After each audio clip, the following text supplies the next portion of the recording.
Okay, now. Yes.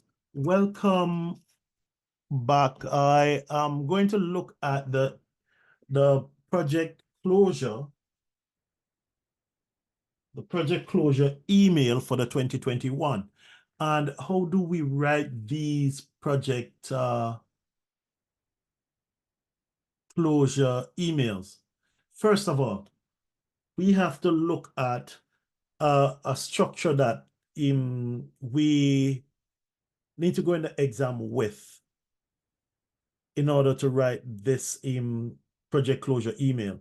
And as usual, you need to have your Gantt chart, your checkpoint report, your project initiation document that you have done before, all right, with you at this moment, because these are going to come in and they're going to be very handy when you are writing this project closure. All right, so what are the structure that we need to have when we're doing this?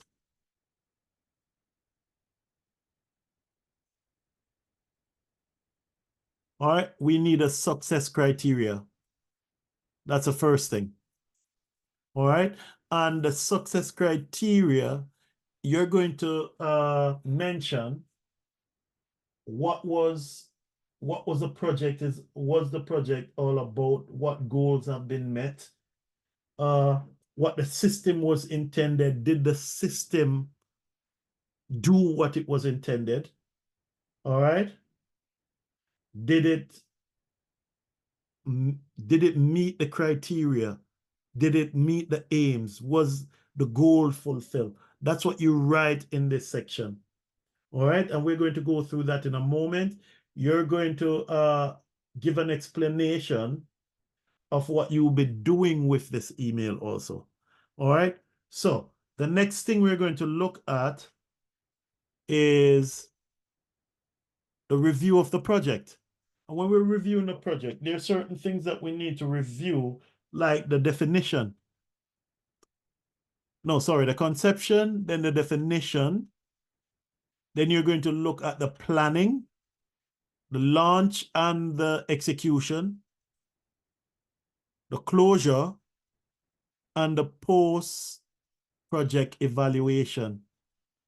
Then after you've done that in the review of the project, you're going to look at a summary of lessons learned. All right, that's what you're going to do. So if you're going to exam with this structure, right, you shouldn't have a problem. And the other thing that we need to have is a conclusion. We need to conclude the email.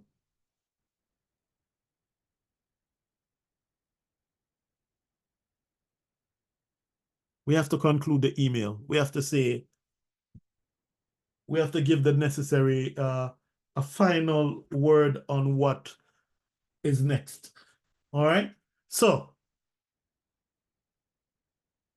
what we're going to do next is, all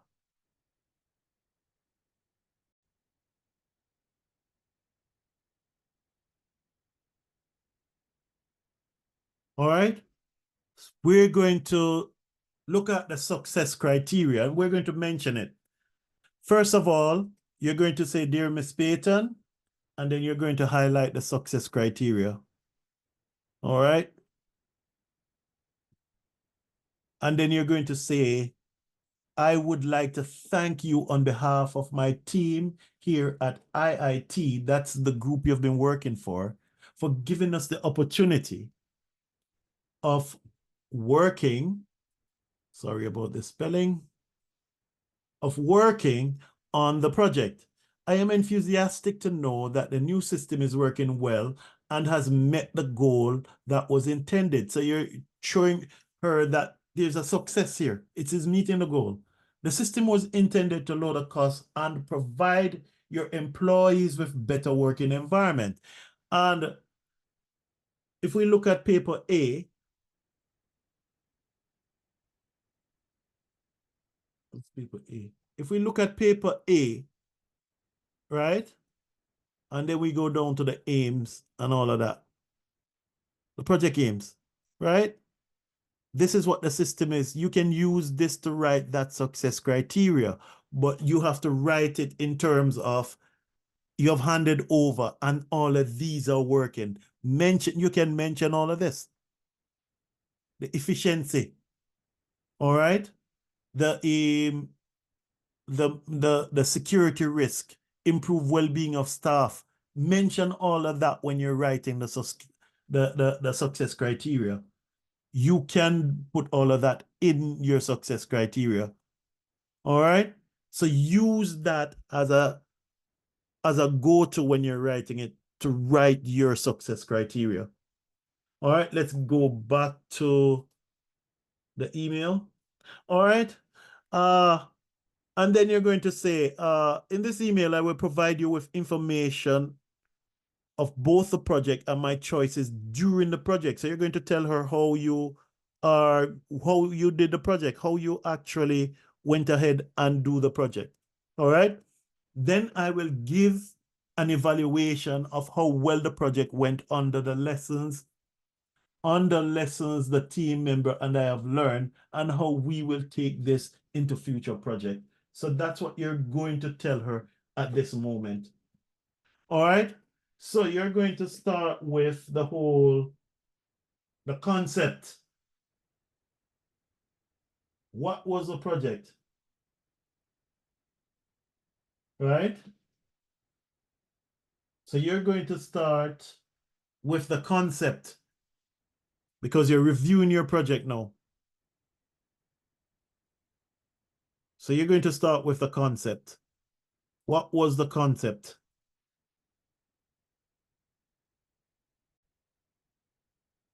Okay. So you're going to start with the concept. All right. And what was the concept? This was your concept, because if you look at paper A, it will tell you, let's go back to the PID. And background to project. All right. This is what they wanted in the beginning of the project.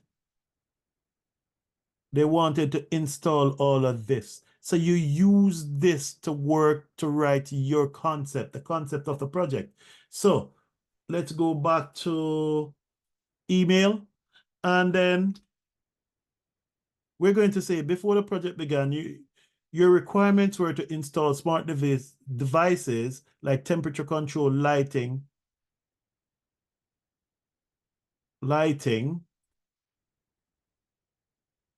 and assist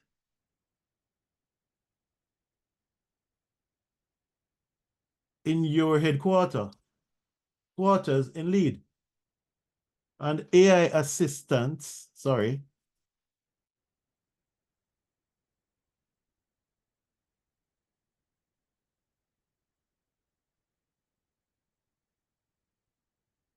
Since you've already knew what you wanted, the new system to be, all right, since you've already known what you wanted,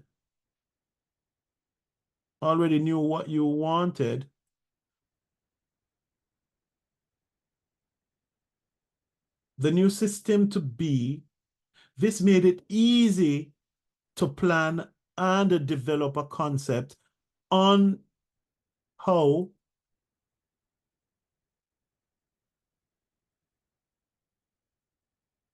the project must be pursued. And this is why I feel the project went well. So that was the concept. This is very concise, very short and concise. All right. And this, you would get that from your paper A. Get the information from paper A on how you would write it. Right? Then you're going to look at the whole definition of the project. All right. So how do we do this? Okay, so now, as I said, definition. So now we're going to look at how to define the project. How are we going to write the definition for the project closure? All right. As I said up here, that's a concept. Now I'm going to the definition. This is where I set up the project team and created a PID, created a PID. This PID was very helpful at the start of a project as it allowed everyone to evolve, everyone involved in the project to familiarize themselves with what was to be expected. All right. So we're defining what we did with the project. And then the next step is the planning. We're going to talk about the planning. So this is what we actually did. We created a PID, right, which allowed everyone involved in the project to familiarize themselves with what was to be expected. Remember, we distributed it to everybody, so they knew what was to be expected. All right, so this is how you just write the definition section. No, not a lot of work to do, just get to the point. Okay, in our success criteria also, I forgot this, you need to mention how the budget, why it was a success, using the budget and other, let's write it here first. All right, so we're going to look at, for this success criteria, we have to look at the final cost. I just went over and realized I did not mention all of those. All right. The final cost of a budget was that, because that's a success, you did not exceed the budget. And you're going to say what it includes. This includes a wage to pay staff and also to fix issues that came up during the project and to pay for material that was needed in the project. So this is this is a part of the success. The budget was 125,000 and we had to manage, and we have managed to stay within the budget, right? So that's success there. All right. Staff the function points. So this is also got the work completed on time. That's success. The underspending gives me an advantage in that I was able to mitigate the effects of unforeseen issues that arose. Success. So success criteria. The other part of your success criteria was at the beginning of the project, your criteria included the development of a new system, right? And this is all that you need to do with the new system. You're telling all of this is from paper A. So you use paper A to write this section here, right? And the fact that you have handed over the project, you're going to say what the project is doing, right? It is increasing rate and return of investment, increasing the benefits in standards before. It will increase the return on investment, all right? Extra funds. So what it is doing for the company is a success. Whatever the system is doing for the company is a success. I forgot this because I was trying to rush it, but it makes no sense I try to rush it. Makes sense I go through as at a good pace where you guys will understand how to write this. So all of this is from paper A, and you need to use it to write your success criteria. What are they doing? What's the project meant for? If the project is meant for a certain an objective, or the aims, or what you've created this project for, it's a success. So you write it here. Success criteria, it's right here. All right, we'll still keep with the concept there. Okay, so we're going to look, let's bold this, right? And we're going to look at the concept. We looked at the concept. Then we look at the definition.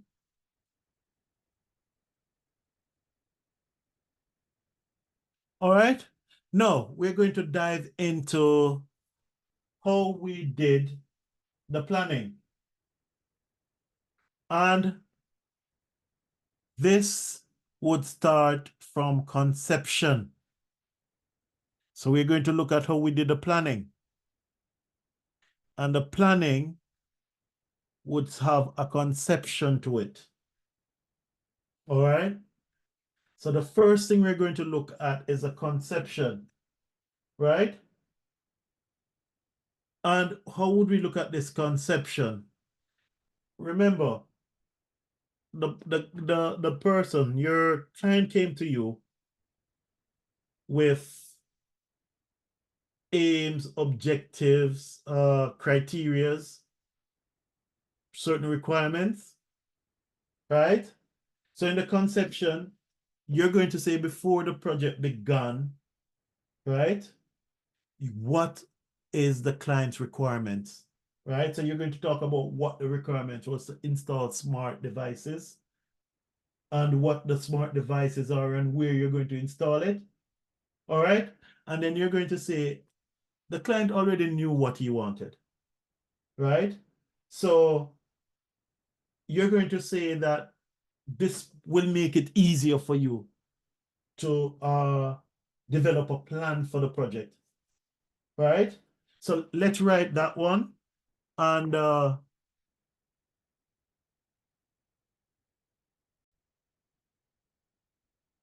right, should we put another subtitle under here? Let's do that just to get things a bit more structured and organized. So we're going to write it.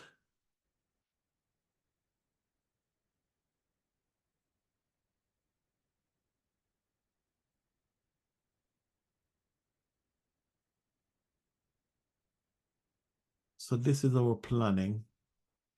All right, we're starting with our planning, and we're going to say that this is a conception.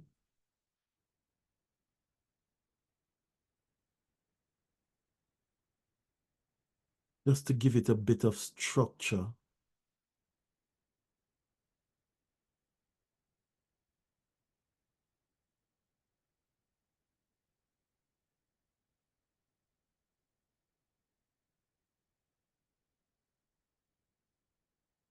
All right, so we start with a conception here.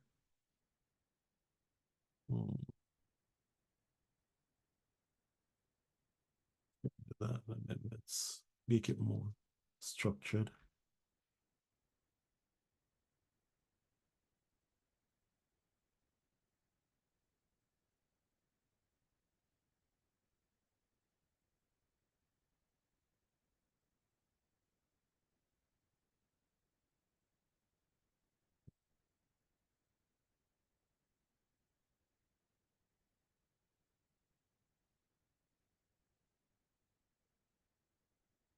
All right, let's leave it at that. Okay, so we're going to say this is a concept.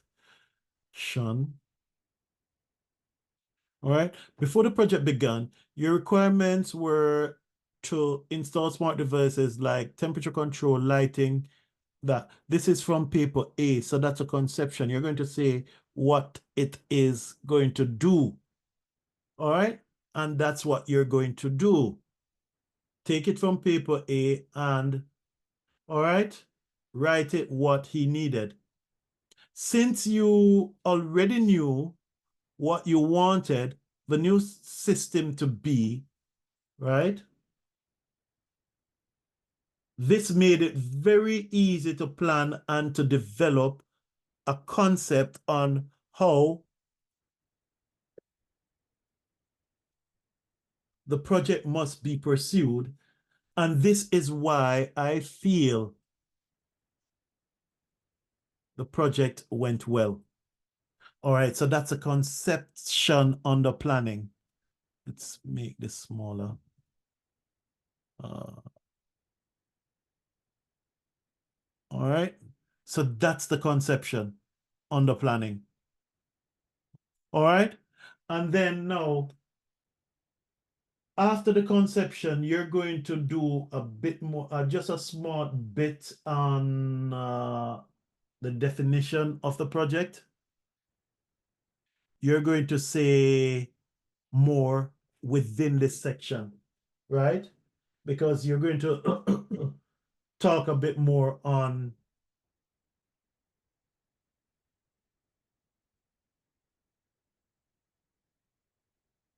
how you, not really the definition, you're going to go further by saying how you initiated the project, right? So the first thing you're going to do is you're going to talk about how you started it. And the thing that you did was you did created a Gantt chart. That's what you did. You'd create a Gantt chart so you can get a better perspective of the project. So hold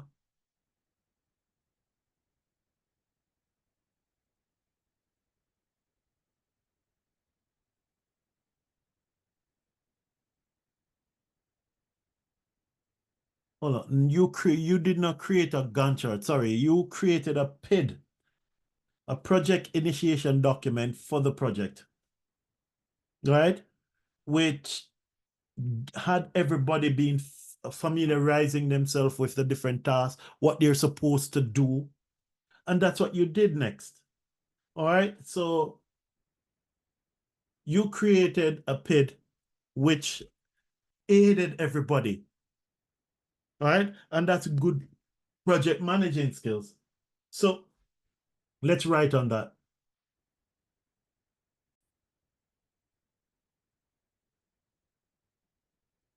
All right. So this is where I set up a project team and created a PID.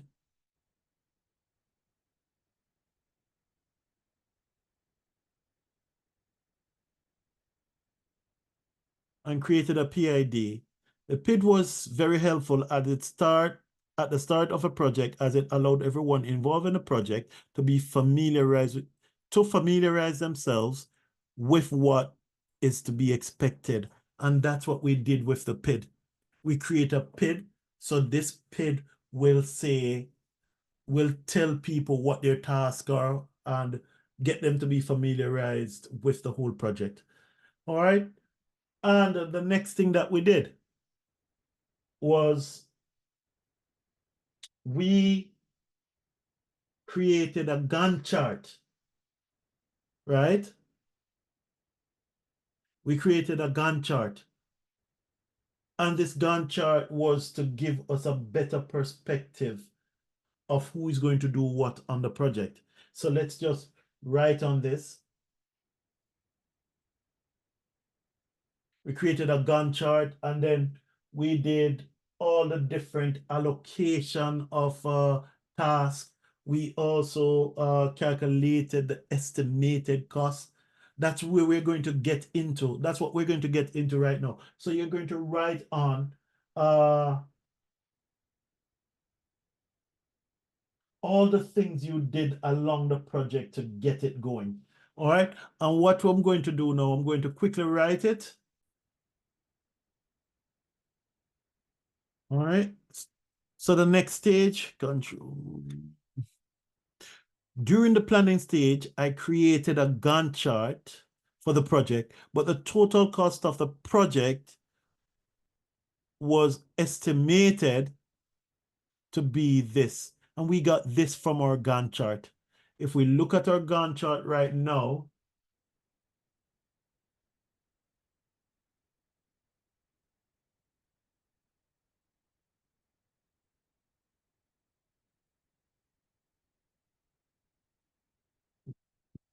let's look at our Gantt chart. We look at the Gantt chart, right? That's what we did. We did that. Remember, your costing is the costing and the resource list is also important here. So you need to have it with you, Gantt chart, costing. So we would get this from our costing. We would get the information from our costing. This would be from our costing, not the Gantt chart, right? And remember, this was the agreed budget that we were working with, right? And it gave me a margin in which to manage a project comfortable and mitigate any unforeseen issues that came up. So because I estimated the price and it's within the budget, I had extra money left for unforeseen issues that might come up, right? So you also have to talk about at the stage you decided on the quality standards that you were going to use in a project, and your choice of standards were successful and help us to deliver a high quality system that works and will help to increase the return on investment. And you're going to talk about the quality standard and why it worked, right? And remember, quality standards also help to keep your staff safe, right? In the planning, you know you're going to also talk about the fact that you've created a risk management strategy to anticipate possible risk within the project and to ensure that there were plans in place just in case it happened. And then you're going to say you've created a Gantt chart to keep track, right? And help, and the Gantt chart also help each member to on their task, the timing of their task, right?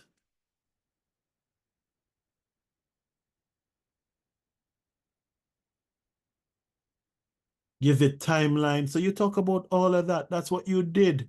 It's a timeline. It tracks the members. So all of this, right? You can use your paper A to write this section, right? The planning, the conception of a planning. Yeah. Then the other section you're going to write while you're talking about the planning, right? After you've planned it, you're going to go down now on the launch and the execution, because after you've planned your project, you have to launch and execute it. All right, so you're going to start from the fact that now you're going to use your Gantt chart. You're going to talk about what tasks started at the beginning and how they did parallel, how you did parallel tasks. That means tasks can run alongside each other, right? You're going to talk about tasks that are these are the simultaneous tasks, the date when they ended, right? The issues that came up during some of these tasks. And that's where the Gantt chart with the dates, remember we wrote the dates on the Gantt charts? We're going to use those dates because you're going to say that task was supposed to end at a certain point, but because the issues arise, for example, the issue with the locking system arise, so you had to do a retesting, right? Rescripting of your app had to occur. You had to fix the locking mechanisms. So you're going to talk about that and you're going to put date. So I'm going to get into it and just do a quick write on it, and then we go through it and I'll explain it.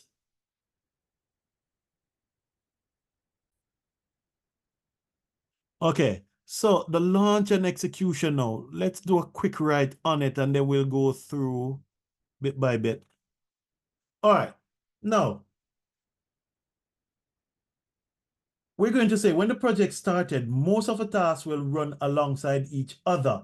And if we look at our Gantt chart, let's look at our Gantt chart.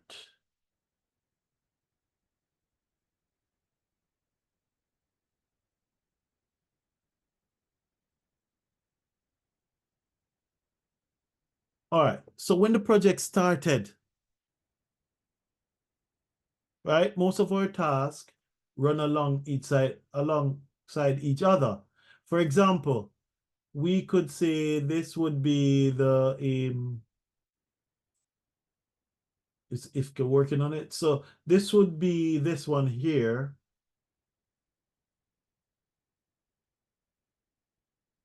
Deploying and configuring cloud server was working alongside all of these. So we talk about it.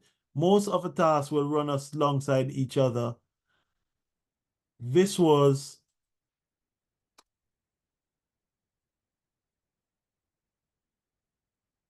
this was a very crucial move for the success of a project, as we had a 45-day window. So you're telling them that you did this process where task was running alongside each other. All right, let me ensure this is being shared. Okay, good. All right, so you're saying that you're doing a project where tasks were running alongside each other to reduce time. So you're going to talk about that. It was very important that we got all the tasks done in an efficient and timely manner so we could move on to the testing and finish the project by the deadline that was set. So you're going to say all of that. You're talking about this. They're running in parallel to each other. All right? The tasks that were running simultaneous were the creation of an app interface. Sorry, it says up. And you say which ones were running alongside each other for the AIM software, right? So you say it, right? And then you're going to say the network installation also. The installation of infrastructure, right? Was and the deployment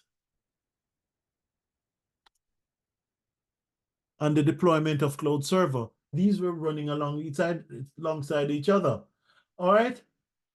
The plan was to start the installation of hardware, which would be the cameras and all of that after you've done your infrastructure.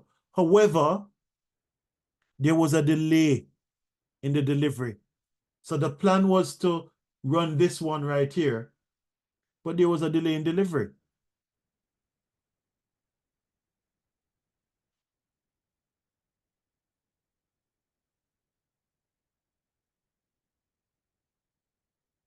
All right.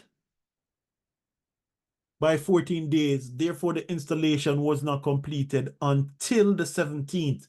So remember, let us look at the installation of hardware again, right? It was supposed to be completed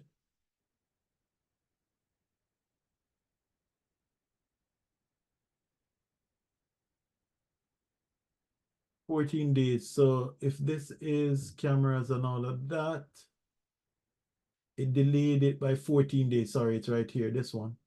So it's going to delay it by 14 days. So it would be 14 plus 3 would be 17th of the 3rd.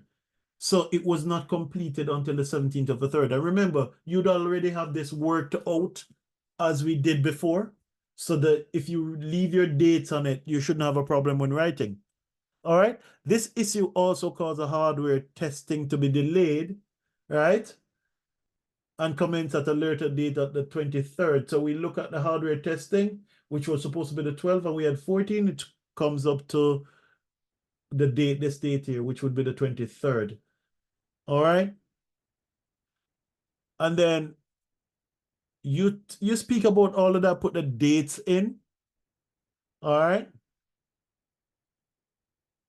And then you're going to talk about the testing phase. All right. When you did the testing phase, it did not extend that much. You got back on track with the engineers, and the engineer, this one was Mr. Iftika, I think, was your engineer on this one. And the senior, hold on, let's put the names on it. So this was Jack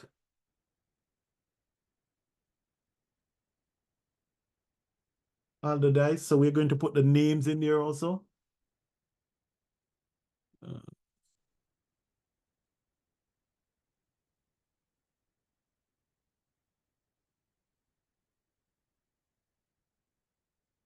and the senior would be Iftikhar Ahmed. If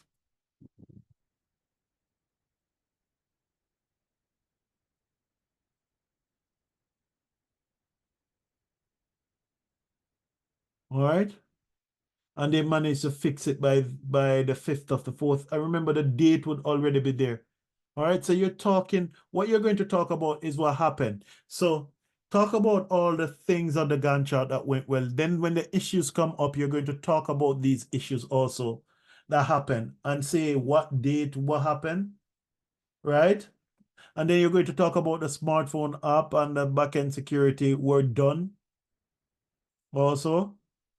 And they met the milestone, but during stress testing, junior software engineer, which would be Jack again.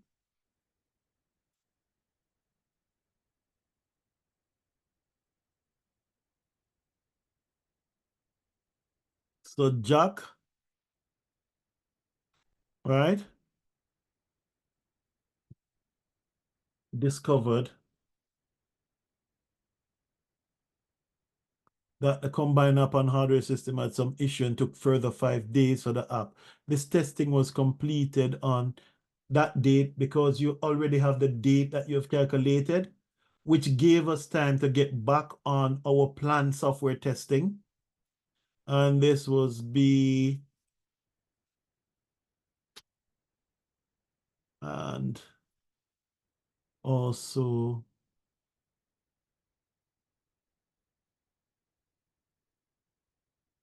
the senior.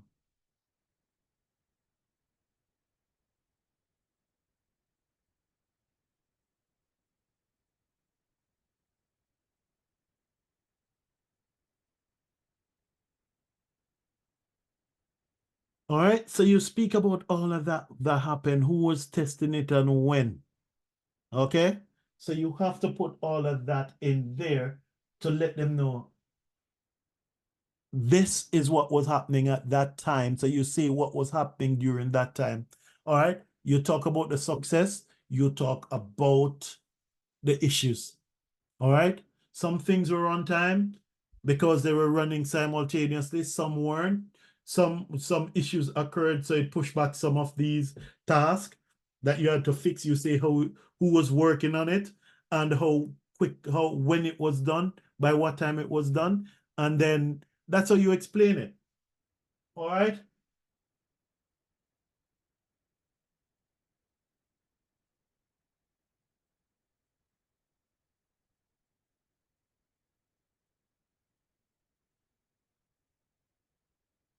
All right. And then you're going to talk about, and then you're going to mention if it wasn't for these unforeseen issues, right, the project would have been done on time. All right. So your project now, uh, here for the closure, right? That's where on the post evaluation, these are actually lesson learned. All right. So this is going to be the lesson learned.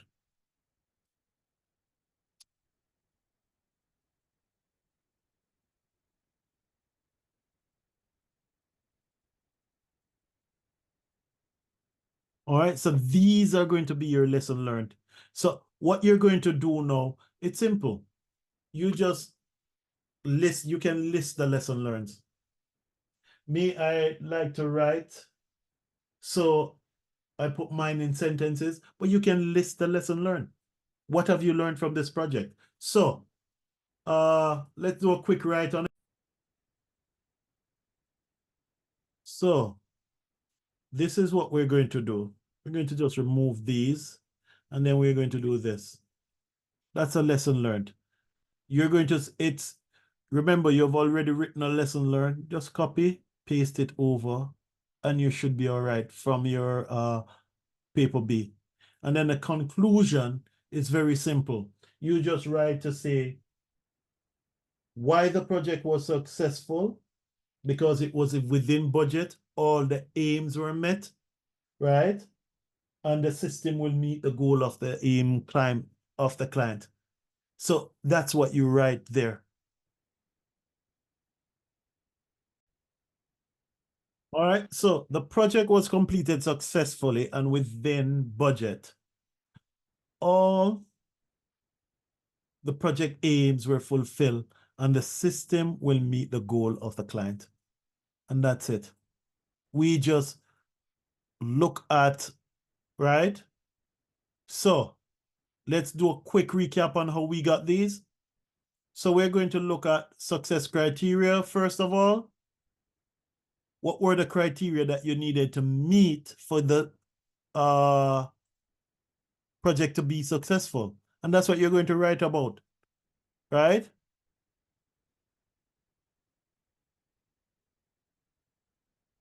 And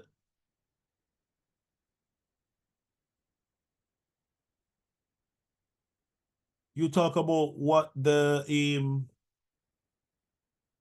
project will do for the client, meeting the goals, meeting the aims, the requirements were measured right against the objectives. So that stuff, you can put stuff like that in it. And then you're going to say, talk about the final cost, if it's within budget, if it's over budget, because you can write that it's over budget also. If you're over budget, you can write that it is still a success because you had to go over budget to ensure that the quality of the project was within standard, within the standard that the client expected. So you explain that. If it's over budget, you can say that it's over budget because for that reason. And you're going to say why it is over budget, because you had to either extend the time, right? Buy more equipment. You can talk about stuff like that if you're over budget. But in this case, you're not over budget, so we use what we have here. All right. Then you're going to get back in and then you're going to say the new system performance. You're going to talk about what the performance is. And that's also on paper A, where it's the efficiency that you're going to try to reduce by 30%. You're going to save on electric bill, reduce carbon footprint. You can monitor security. Remember, security is also on it. Yes, minimize the security risk. So you're going to talk about all of that in this section, right? How the new system is performing. That's what you talk about. And then review of the project. You start about the concept. Before the project begin, the client approached you and the client said, we need this to happen in our project. So you're going to state what the client needed, right?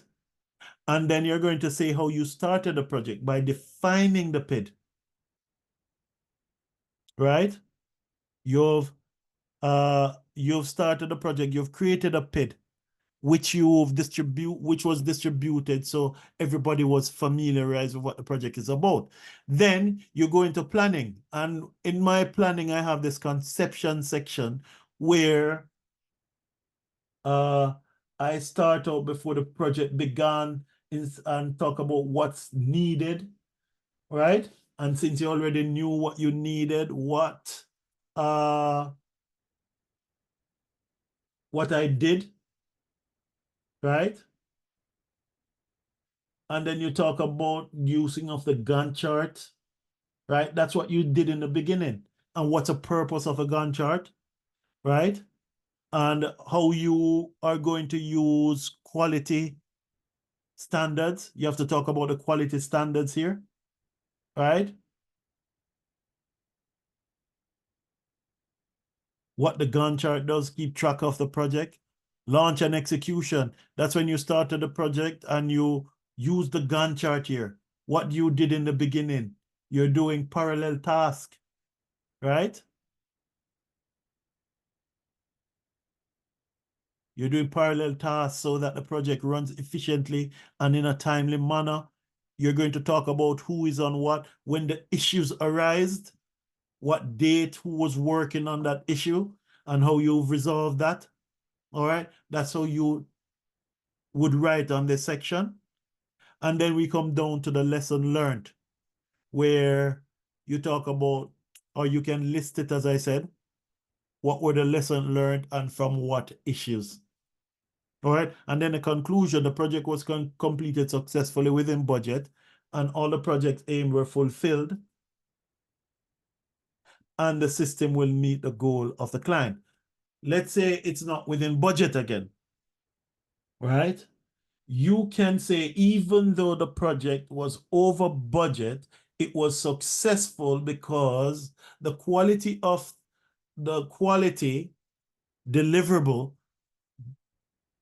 right, that was delivered was within the clients, within the standards of the project, was within standard, right? So you need to be creative when you're doing this. Some projects will go over budget. Not, it depends on how you do your task, but that doesn't mean it's not a successful project. You have to understand how you need to write this section. All right, and without further ado, this is the final section of the 2021. I hope you guys had fun doing it. And we are going to do the 2025 paper next. So be prepared for that one. And from there, when you can go over practice. If you practice, as one of my tutors always say, practice makes habits. Habits becomes perfect. Perfection makes success. Okay? Good night.